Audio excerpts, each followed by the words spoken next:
ઉર્દુ કુમાર શાળા ખાતે શિક્ષક દિનની ઉજવણી કરવામાં આવી।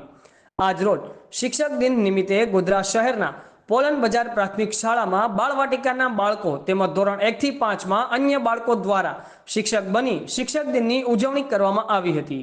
આજરોજ શિક્ષક દિન નિમિત્તે બાળવાટિકાના નાના ભૂલકાઓ શિક્ષક બનતા બાળકોમાં અનેરો ઉત્સાહ જોવા મળ્યો હતો। અહેવાલ અબ્દુલ્લાહ પંજાબી, ગોધરા।